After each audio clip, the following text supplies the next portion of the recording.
சிறுகடிக்க ஆசை சரியில்லை ஒரு பேசல நம்ம முத்து இருந்துட்டு விஜயா பேசினது மனசுல நினைச்சுக்கிட்டு ரொம்பவே வருத்தத்தோடு இருக்காங்க. மீனா இருந்துட்டு என்னாச்சுங்க, ஏங்க ஒரு மாதிரியா இருக்கீங்க அப்படின்னு சொல்லிட்டு கேட்கவும் ஒன்றும் இல்லைன்னா சும்மா தான் அப்படின்ற மாதிரியே சொல்லிடுவாங்க. தெரியுதுங்க, எதுக்காக இப்படி இருக்கீங்க சொல்லுங்க அப்படின்னு சொல்லிட்டு மீனா கேட்ட உடனே நம்ம முத்து இருந்துட்டு இல்லை மீனா, நான் என்ன அவ்வளோ பெரிய கடங்காரனா என்ன, மனோஜ் அப்பாவோட காசை எல்லாத்தையும் இப்படி வீணாக செலவு பண்ணிட்டான். இப்போ பத்தாவதுக்கு கடனும் வேறு ஆயிடுச்சு. ஆனால் நான் அப்படியா பண்ணிகிட்ருக்கேன். நான் பெருசாக படிக்கல தான், ஆனால் படிப்பு எதனால் போச்சுன்னு அவங்களுக்கும் நல்லாவே தெரிஞ்சிருந்து நம்ம இப்போ எப்போ பாரு எதுக்காலமாவே பேசிக்கிட்டு இருக்காங்க. நான் சொந்தமாக உழைச்சி முன்னேறிக்கிட்டு இருக்கேன், ஆனால் இன்னுமே வீடு கட்டலை, கடனை அடைக்க முடியாதுன்னு சொல்லி எவ்வளோ சீப்பாக பேசிட்டாங்க அப்படின்னு சொல்லிட்டு முத்து ரொம்பவே வருத்தப்பட்டு இருக்காங்க. மீனா இருந்துட்டு அவங்க என்ன புதுசாக பேசிக்கிட்டு இருக்காங்க, என்னையும் கூட பூக்கட்டுறன்னு சொல்லி ரொம்பவே தப்பாக பேசிக்கிட்டு இருக்காங்க. அவங்க எப்பவுமே நம்மளை அப்படிதாங்க பேசிக்கிட்டு இருக்காங்க. படித்தவனை விட படிக்காதவங்க நேர்மையாக உழைச்சிக்கிட்டு இருக்காங்க அப்படின்னு சொல்லிட்டு மீனா சொல்லிக்கிட்டு இருக்காங்க. அவங்க முன்னாடி நம்ம வாழ்ந்து காட்டினாங்க. இப்போ நம்மளை எவ்வளோ கேவலமாக பேசிக்கிட்டு இருக்காங்க. அவங்க முன்னாடி சீக்கிரமாக மேலே ஒரு ரூமை போடணும், அந்த பத்திரத்தையும் நம்ம மீட்டு எடுக்கணும் அப்படின்னு சொல்லிட்டு மீனா சொல்லிட்டு இருக்காங்க. அந்த 250 வீட்டுக்கு அந்த பூ போடுறத பற்றி பேசிக்கிட்டு இருந்தாங்க. இப்போ அந்த மேடமோட உடம்பு சரியில்லாமல் இருக்காங்க. அதுதான் அந்த எல்லாமே அந்த மேனேஜர் கிட்ட தான் இருக்கா. அவர் தான் உங்கள் அண்ணன்கிட்ட அந்த அவங்களுக்கு கொடுத்த வாய்ப்பை கொடுக்கவே இல்லை, வேற ஒருத்தருக்காக மாற்றி விட்டுட்டாங்க. ஆனால் எனக்கு என்ன செய்ய போகிறாருன்னு தெரியலங்க. நான் எதுக்கு நாளைக்கு போய் அவரை பார்த்து பேசிட்டு வரேன்னு சொல்லிட்டு நீங்களும் முத்துக்கு தைரியம் சொல்லிக்கிட்டு இருக்காங்க. அதுக்கு அடுத்துதான் இந்த பக்கம் நம்ம ரவி வீட்டுக்கு வராங்க. ஸ்ருதி ரொம்பவே கோபத்தில் இருக்காங்க. என்னாச்சு, ஏன் இப்படி உட்காந்துக்கிட்டு இருக்க, என்ன அதுவே நினச்சிக்கிட்டு இருக்க, அதை நான் போஸ்ட் பண்ணிட்டேங்க அப்படின்ற மாதிரி சொல்லிடுங்க. நீ மட்டும் போஸ்ட் பண்ணால் போதுமா, நீட்டுவும் அதை போஸ்ட் பண்ணணும் அப்படின்னு சொல்லிட்டு நம்ம ஸ்ருதி சொல்லிடுறாங்க. இதை கேட்டோன்னு ரவி உனக்கு எனக்கும் பிரச்சனை வேண்டாம், நான் நீட்டுக்கிட்ட பேசுவேன் அப்படின்னு சொல்லிட்டு ரவி நீட்டுக்கு ஃபோன் பண்ணி உங்ககிட்ட நான் கொஞ்சம் பேசணும், அந்த போஸ்ட் பண்ணி விட்டுருங்க, உங்களுக்கு எனக்கும் எந்த சம்மந்தமும் இல்லை அப்படின்னு சொல்லிட்டு போஸ்ட் பண்ணி விடுங்க. ஏன் ரவி இப்படியெல்லாம் பேசிக்கிட்டு இருக்கீங்க, ஆமாம் நீட்டு உங்களால் எங்களுக்குள்ளே தேவையில்லாமல் பிரச்சனை வந்துக்கிட்டே இருக்குது, உங்களுக்கு எனக்கும் எந்த சம்மந்தமும் இல்லைன்னு சொல்லி போஸ்ட் பண்ணுங்க அப்படின்ற மாதிரி சொல்லிட்டாங்க. அதுக்கு அடுத்துதான் நீட்டு ரவியை இது பேசியிருக்க மாட்டாங்க, கண்டிப்பாக சுற்றி சொல்லி தான் ரவி இப்படி பேசியிருக்கணும் அப்படின்னு சொல்லிட்டு நீட்டு இதை வச்சு ஒரு பிளானை போடுறாங்க. அடுத்த நாள் காலையில் பார்த்திங்கன்னா நம்ம மனோஜும் விஜயாவும் நேராக கோர்ட்டுக்கு போகிறாங்க. படுபாவி பாதகத்தி நம்மளை இந்த நிலைமையில கொண்டு நிப்பாட்டிட்டாலே இவளை நம்ம சும்மாவே விடக்கூடாது அப்படின்னு சொல்லிட்டு நம்ம விஜயா சொல்லிக்கிட்டு இருக்காங்க. நானே தான் பார்த்து இவளை வீட்டுக்கு கூட்டிகிட்டு வந்தேன், என் கையாலே இவளை அடித்து கொண்டுட்டு இப்படியே ஜெயிலுக்கு போனால் கூட எனக்கு அது பெருசாகவே இருக்காது அப்படின்னு சொல்லிட்டு விஜயா சொல்லிக்கிட்டு இருக்காங்க. அந்த சனியாக முடிச்சவ எப்போ உன் வாழ்க்கையை விட்டு போகிறாளோ அப்போ தான் நாங்கள் நிம்மதியாக இருக்க முடியும், நீயும் நிம்மதியாக இருக்க முடியும், உன்னோட கடன் பிரச்சனையும் தீரும் அப்படின்ற மாதிரி சொல்லிக்கிட்டு இருக்காங்க. அதுக்கு அடுத்து தான் நம்ம ரோகிணி வராங்க.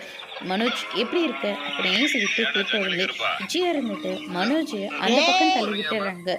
நீ இதுக்காக அவங்ககிட்ட பேசிக்கிட்டு இருக்க, கோர்ட்டுக்கு தானே கோர்ட்டு வேலையை மட்டும் பாரு, என் பிள்ளைகிட்ட பேசுகிற வேலையெல்லாம் நீ வச்சுக்காத அப்படின்ற மாதிரி சொல்கிறாங்க.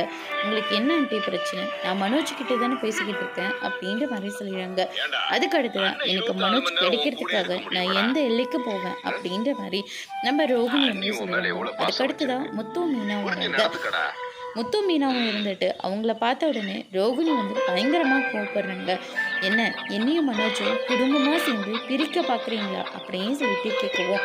யாரும் பிரிக்கல, நீயா தான் போய் சொல்லி உன் வாழ்க்கையை இந்த நிலைமைக்கு கொண்டு நிப்பாட்டிக்கிட்ட அப்படின்ற மாதிரி மீனா சொல்லிக்கிட்டு இருக்காங்க. லாயர் வந்த உடனே ஓ இதுதான் அந்த ரோகிணியா, சரியா போச்சு, ஆமாம் உங்கள் 2வது பையனும் மருமகளும் வந்துட்டாங்களா, அவங்க தான் இந்த கேஸுக்கு முக்கியமான சாட்சி அப்படின்ற மாதிரி சொல்றாங்க. இவன் தான் முத்து, இவன் தான் என்னோட 2வது பையன், அது மருமக அப்படின்ற மாதிரி சொல்லி இன்ட்ரடியூஸ் பண்றாங்க. முத்துக்கு ரொம்பவே சந்தோஷமா இருக்கு.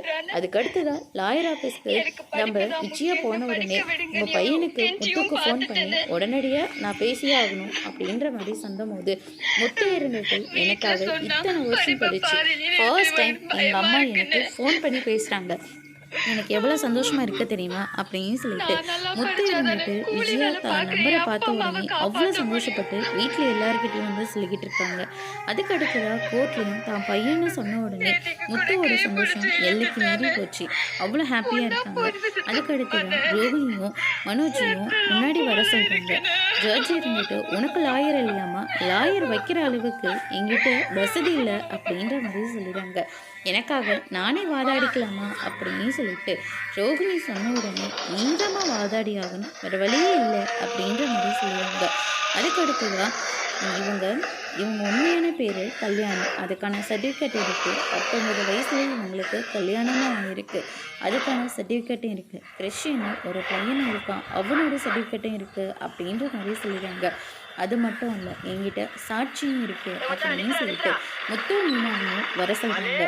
அவங்களும் அந்த இடத்துக்கு போயிட்டு விசாரணை வந்து தொடங்க ஆரம்பிக்கிறாங்க. இவங்களுடைய உண்மை எனக்கு ஊருக்கு போனதுக்கப்புறமா தெரிஞ்சுது அப்படின்னு சொல்லிட்டு மீனாவும் முத்தையும் போயிட்டு கிறிஷோட பெரியப்பா பெரியம்மா மூலமாக தான் இவங்களோட விஷயம் எனக்கு தெரிஞ்சதுன்னு சொல்லிட்டு முத்தையோட பக்கமும் சொல்லிக்கிட்டு இருக்காங்க. அதுக்கு அடுத்துதான் இந்த பக்கம் நம்ம மீனா இருந்துட்டு அந்த பூ ஆர்டரை பற்றி ஆஃபீஸில் பேசலாம்னு சொல்லிட்டு போகிறாங்க. அங்கே அதே இடத்துக்கு சிந்தாமணியும் வராங்க. 2 பேருக்குள்ளும் ஒரு பூ காம்படிஷனும் வைக்கிறாங்க. மீனா இருந்துட்டு அதுக்காக பூ காட்டுறதுக்காக அவங்க அம்மா வீட்டுக்கு போகிறாங்க. சீதாவும் ஹெல்ப் பண்ணுறதுக்காக வராங்க. அதுக்கு அடுத்துதான் ரேகா இருந்துட்டு நம்ம பேங்க் வரைக்கும் போகணும், அதனால உங்ககிட்ட இருக்கிற டீட்டெயில்ஸ்லாம் எனக்கு கொஞ்சம் வேணும், அதனால தான் உங்களை கூட்டிகிட்டு போகிறதுக்காக நான் இங்கே வந்திருக்கேன் அப்படின்னு சொல்லிட்டு ரேகா இருந்துட்டு கையோட சத்தனையும் கூட்டிகிட்டு போகிறாங்க. நான் இவனுக்காக பொண்ணு தேடிட்டு வந்தா பொண்ணே வீட்டுக்கு தேடிட்டு வருது, எனக்கு என்னமோ இதெல்லாம் சரியா படலாமா அப்படின்னு சொல்லிட்டு நம்ம சீதா ஒரு பக்கம் சொல்லிட்டு இருக்காங்க. சத்தியம் அப்படிப்பட்ட ஆள் கிடையாது அப்படின்னு சொல்லிட்டு சந்திரா வந்து ஒரு பக்கம் சொல்லிட்டு இருக்காங்க.